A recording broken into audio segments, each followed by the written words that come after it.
8 minutes past 3. So Wednesday afternoon, and as always we've pulled up the sofa, and my guest with us today, singer and writer Gracie Wright. Now, we spoke to Gracie recently because she was just about, well, in fact she was searching for shoes because she was about to head off to London Palladium for the Prince's Trust Awards. She was involved in a terrible car accident when she was 11, suffered a severe brain injury, and says the Prince's Trust was a net that caught her and helped her find her way with her new business and writing, motivational talks, her Silly Eric books. I've got that right, haven't I? That's sort of how you feel about the Prince's Trust, isn't it? Yeah, they're incredible.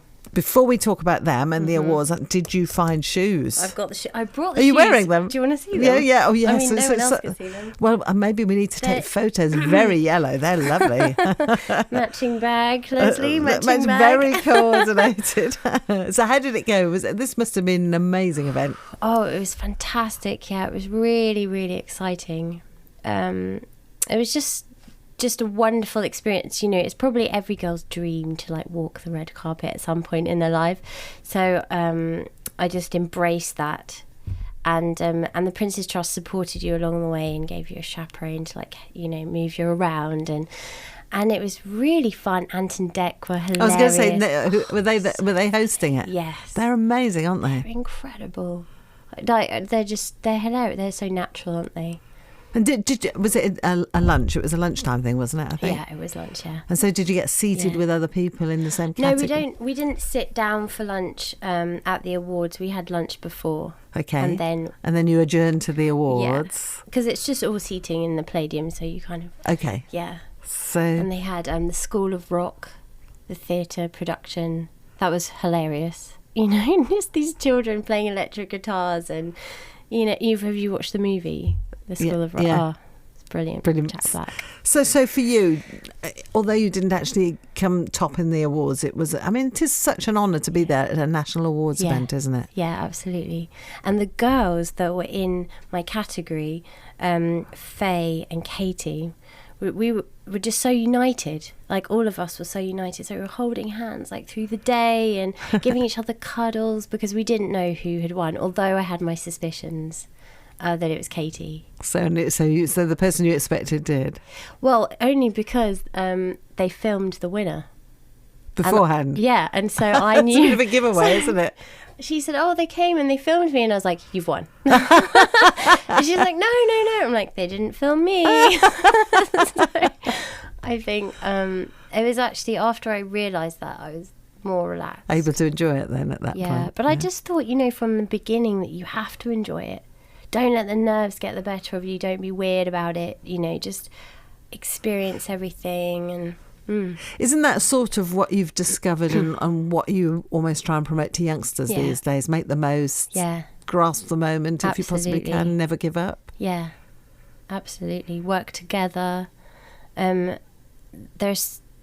worked with lots of different kids from different backgrounds and different abilities, and I think to make them all feel equal and loved is just such an important part of being an adult or being a person, to encourage them, because we never know what their lives are going to be in the future, and our impact in their lives could potentially give them the best chance of life or destroy them.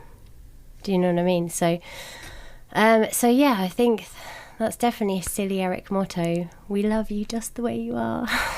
And the books are what you write as Silly Eric. So what was the award? What was the category that you were up for? It was the Business Enterprise Award for NatWest, which is great.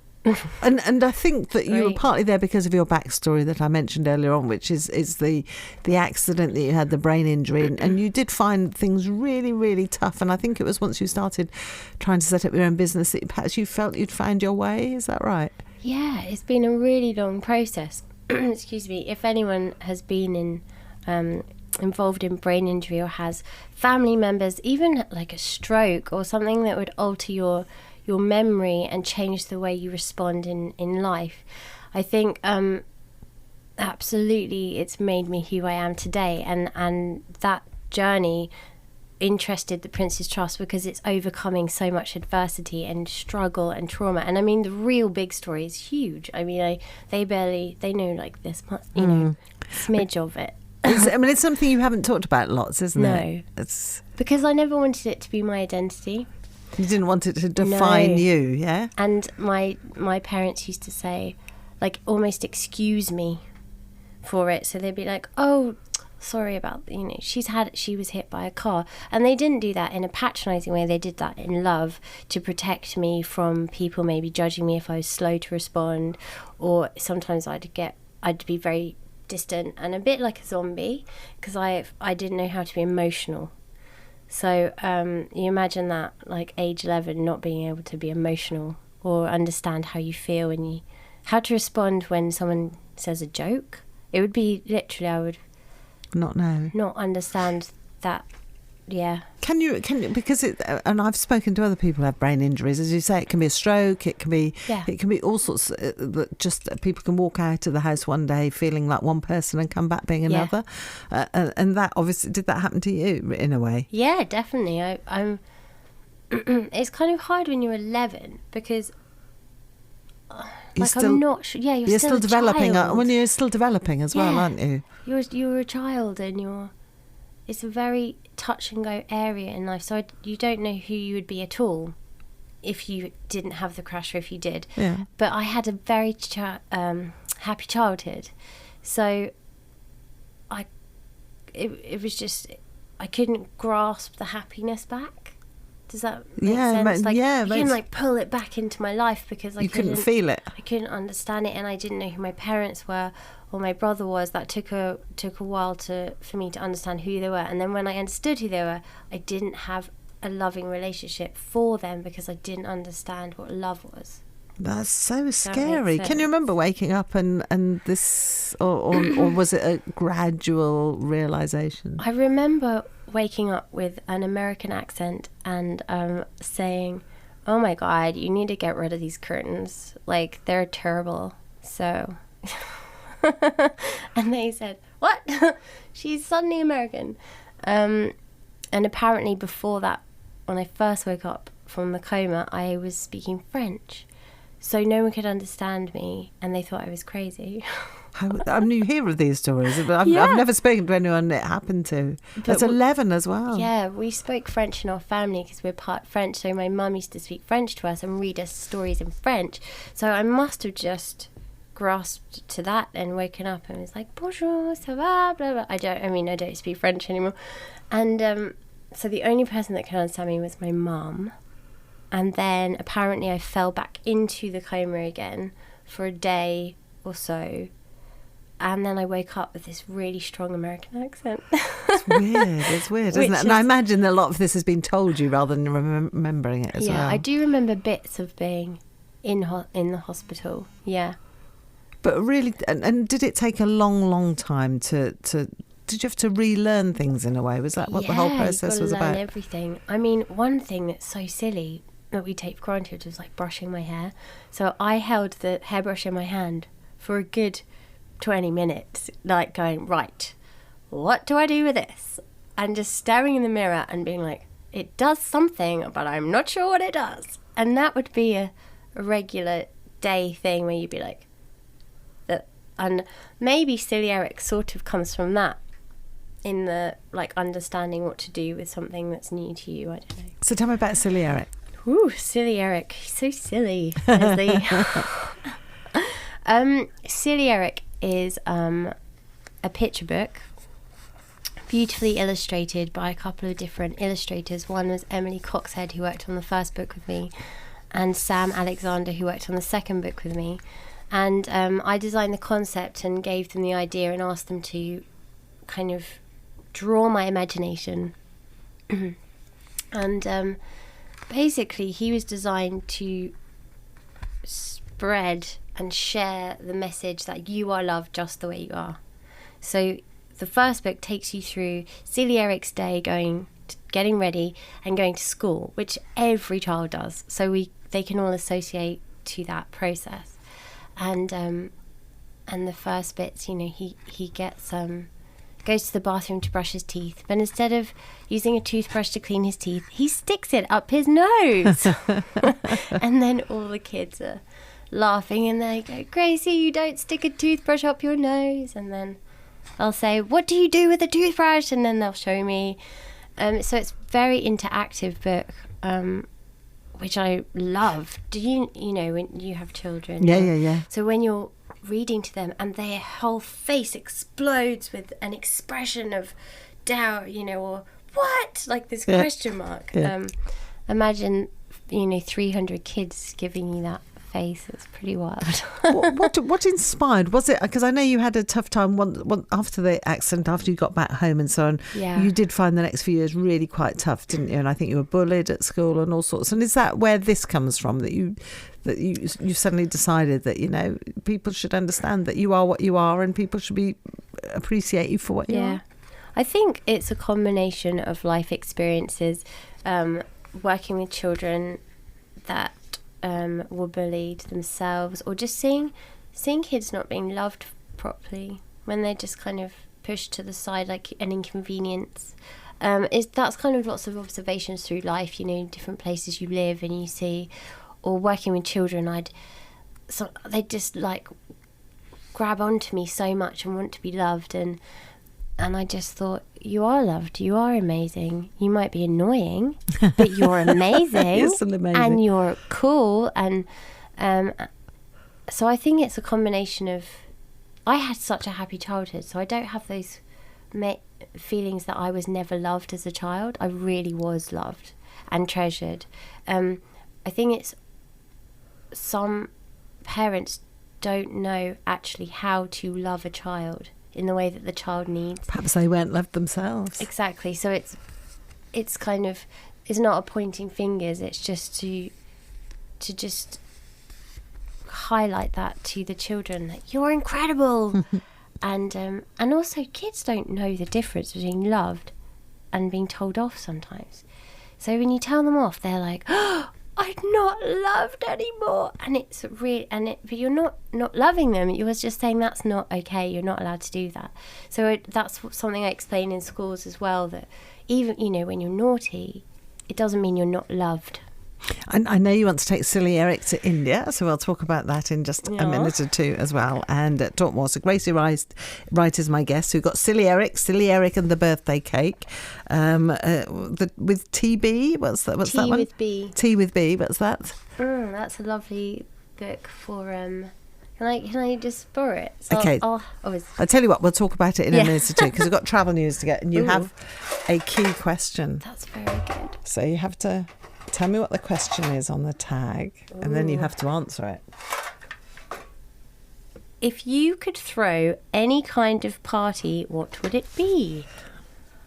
Ooh. I was thinking about that on the way here, do you know? I think it would be just like a wildly fancy dress party. You like fancy dress? Love it. But so you have themes of like the jungle and bubbles and, Romeo and Juliet and... Okay, Sarah and I'll come as chimpanzees. I think we're probably suited. Yeah. Is that all right? So it's Wednesday afternoon, and Gracie is my guest, Gracie Wright. She writes books about Silly Eric. If you look at my Facebook page, there is a link so you can find out more, because you've got various books and plans and so on. You go to schools, don't you, and so on as well. When did you write your first Silly Eric? 2014. And when did you set up your own publishing business? The same year. And was that when you went to the Prince's Trust? It was just, after I set up the publishing business. I mean, set it up as in, with Company's House. Nothing. Gave yourself a title. Yes, I didn't have, a publishing house physically.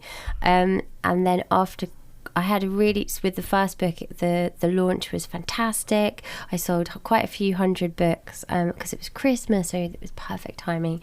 And then it was actually after Christmas, I had lots of nurseries booked, lots of schools booked, where I'd go and read the, Silly Eric to the kids and sell as I was going. But then I just realised that I couldn't do it like this for a very long time, because it's exhausting. It's a hit and miss whether you get sales. It depends on the area of kids as to how many sales you make. So I just thought, it's not a business if you're not making any money. So how can we do something? And I really felt like I've had my own companies before. I ran a photography business that was quite successful, and I've worked in music for most of my life as well. So there is a point when you're an entrepreneur when you kind of like, if this doesn't work, I'm going to lose it, you know? And I think that's the point I was at. And my computer broke just before the launch of the book. So can you imagine trying to do your radio show without the microphone working? That was basically what happened. So I was borrowing laptops, I was running around. Also, our internet had gone down completely. So I was sitting in laybys in Wrentham, in Raiden, in Ipswich, posting on my dad's laptop to say the bit, you know, it was stupid. So when I called the Prince's Trust, they offered me to do an enterprise course, which is a week's course. And it gives you a structure on how to build your business, what a business plan looks like, the accountancy side of things. And if you want to continue to do your business plan and get funding, they offer you that, and they offer you a mentor. So I did that, and I did it very quickly because I'd already kind of done my business plan, but it was a bit fluffy, you know. It wasn't very solid. So they helped me get structure behind it and real figures, projections for the 5 years, and what it looks like having a publishing company. Although Silly Eric is actually the brand. So Miss Wright Publishing is developing in the background, if you like. And hopefully later, as my books become more established, I'd like to take on other authors that have really gone through life themselves. You know, what have they been through? What do they have to share for the world? What do they want to change? I'd love to hear manuscripts of that sort of thing. So in a similar way to you, that's had a long journey, a difficult journey as well. I'd really like to support creatives with sharing it to the rest of the world, but I think I have to be developed myself enough to have kind of credibility to help them in any way. I can read people's manuscripts, which I do frequently for people, but that's a long-term That's your goal long-term for the business, plan. yeah. So let's sort of gallop through your life in a way. So 11 years old, terrible car accident, end up in a coma, all sorts of... So you have brain injury, so you have amnesia. I think you end up with depression. Yeah, severe depression. And you were very unhappy? Yeah, extremely. Nobody knew, which I think... I don't know if that's always... Did you know? Yeah, I knew. I cried every day. Like, I didn't cry for many years, and then my best friend died in a car crash, who we had learnt to drive together, and I was 17, and that's when I learnt how to cry again.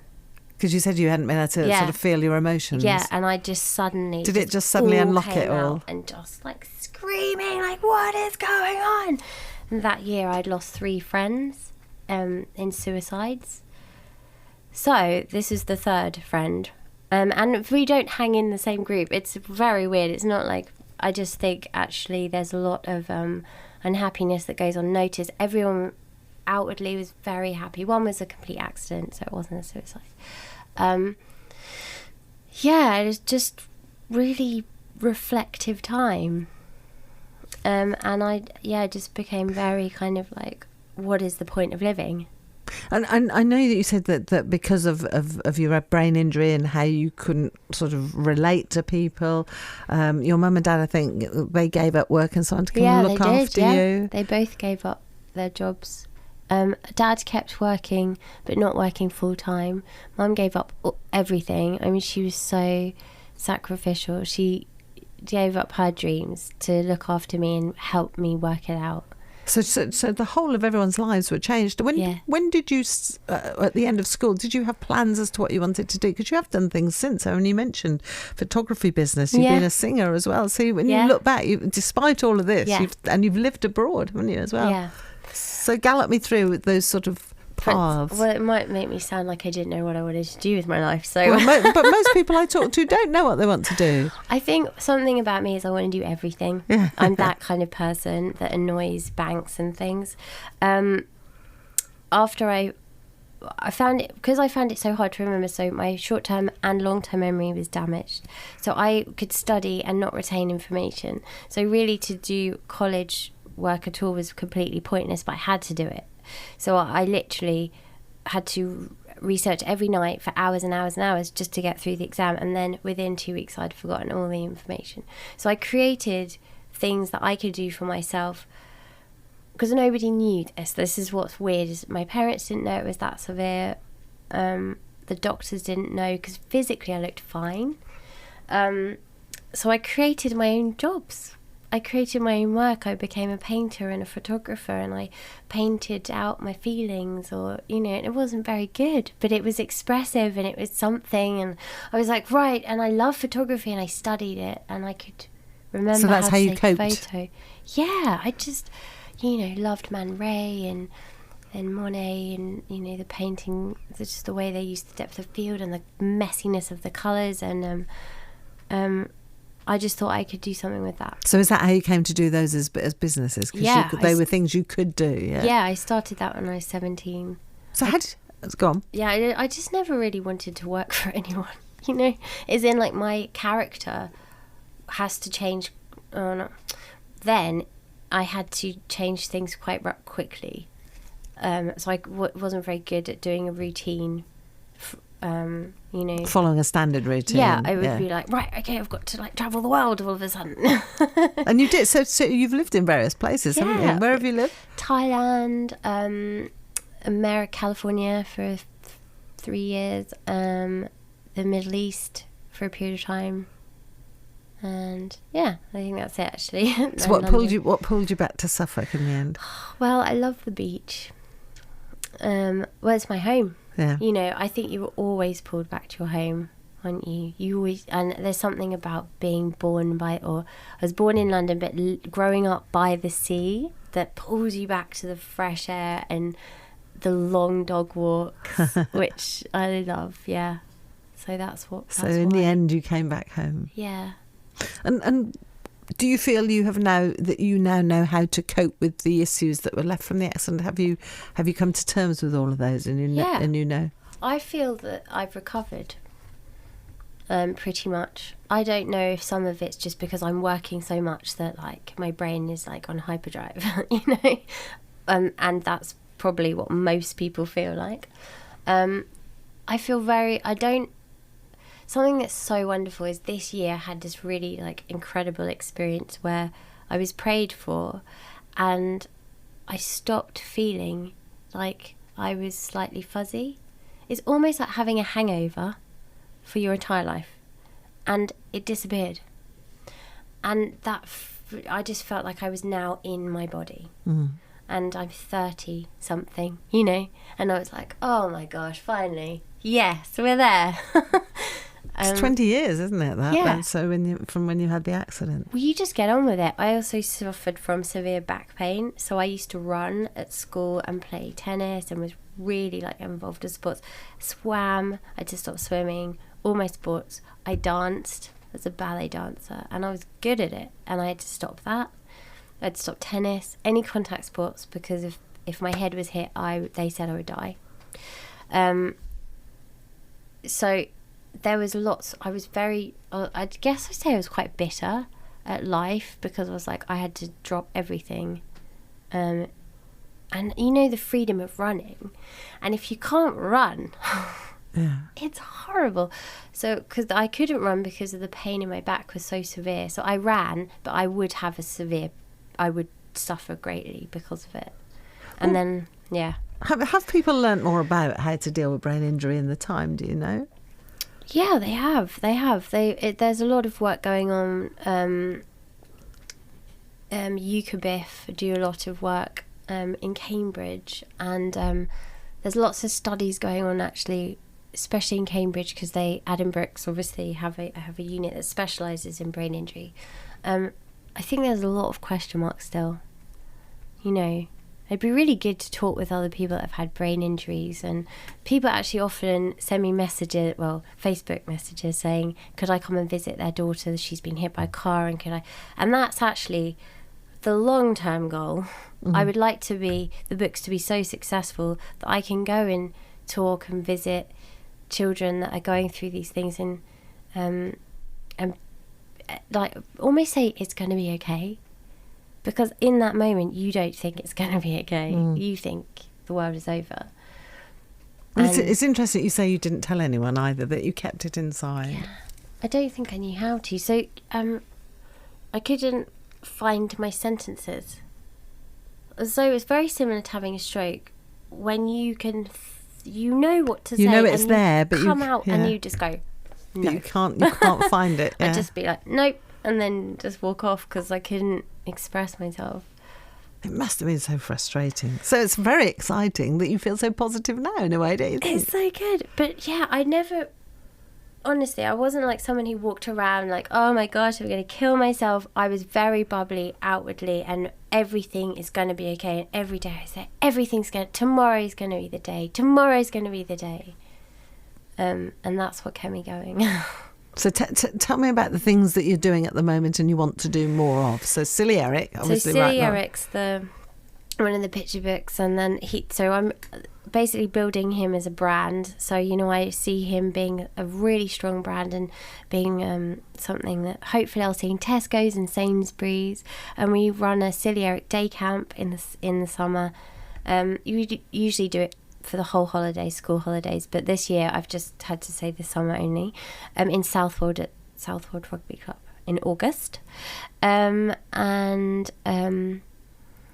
part of Silly Eric's motto, or the morals of Silly Eric, is to help other children.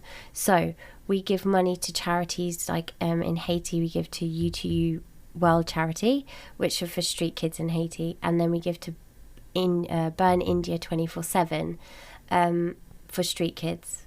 And the vision for that is, let's sell 1 million books so we can get 1 million children homed and fed. Like that would be wild, wouldn't it? You said you've got big ambitions and you want to go to India. What's this about? I've been invited to go to India to do Silly Eric camp with the kids that we support through the book. So I'm really excited about that. But we do need funding or help, or, because it's such a big mission. They run a mission, and I'm going in, and I want to give them T-shirts, and I want to give them pads and pens, so that when they can't home these kids because there's so many of them and there's not enough money. But what they can do is give them workshops for a couple of weeks that takes them off the streets for the day and feeds them all the way through the day. So if I can buy them pads and crayons where they can write their feelings, and we can teach them how to draw, I think that would be something that can never be taken away from them. It's not valuable to anybody else apart from them. But they can use it forever. Exactly. In whatever situation they find themselves. Yeah. I think you have some very big ambitions, I know. don't you? I know you're really excited. It's so good that the Princess Trust found out. If people want, this is somewhere people can find out more. Is Facebook a good starting point to find out about Silly Eric and the other things you want to do? Yeah. On Facebook, Gracie London. And I've put a link on my Facebook page. Absolutely. So go there and then you can just follow it through. Yeah, and then Silly Eric has his own Facebook page and a website, which is sillyeric.co.uk. Oh, well, there we go. That's the place so you can read. And I have my own website. If you just type graciewright.com in, and that gives you more of the background story of the car crash and that kind of stuff. Can you remember the actual crash? No. I'm so glad I can't. I think that's a blessing, because it was horrific. So I think I had one flashback in an exam, and I just flipped out and had to leave. And then I don't even remember that now. And I think your body's probably quite good at protecting you in that respect. Bodies are, aren't they? We really do protect ourselves from trauma, but it comes out later. I lost my hair, actually, twice now.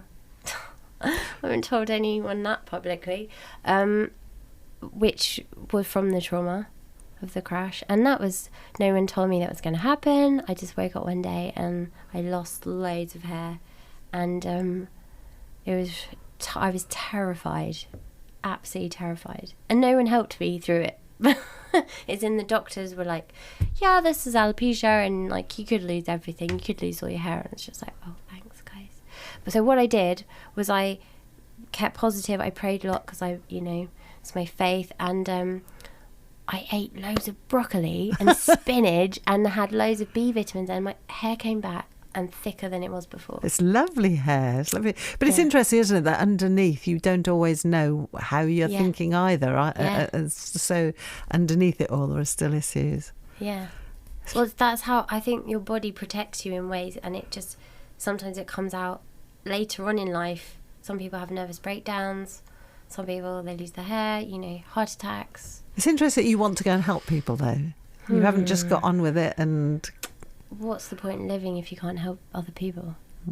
I just, it drives me crazy. Like, I feel like the injustice with the world, with the terrorist attacks that happened in London. I was down the road, a couple of streets down the road, and I was just like, how dare they make people feel so vulnerable? Like, what is happening? And there's just something inside me that is just like, that's not okay. And when you see have you watched Lion, the movie? No. It's a very powerful movie about an orphan's journey in a part of India, and how he's basically just he's not helped by anyone. Every time they try and help him, he gets put into slave and the sex trade. And that's a real thing. And I think it's 80,000 children in India go missing a year from something like... And I was just like, okay, what are we going to do? What are we going to do? And hopefully this will... It might take time. I think it's going to take some time. But you are doing something with it. Yeah, but we.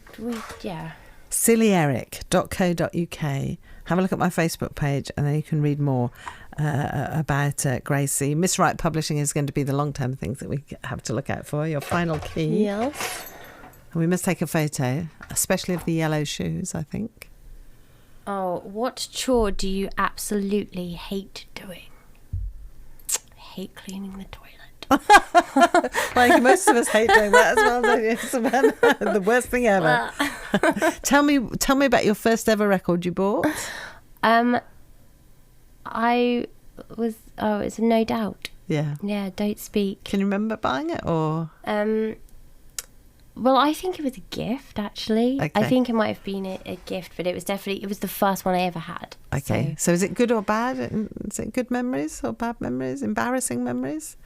No, good memories. Good memories. Yeah, good. Yeah. Some people are embarrassed by their first ever record. No, she was incredible. I mean, she then became huge after that, didn't she? So there we go. So for you, here we go. Thank you for coming in. Thank you.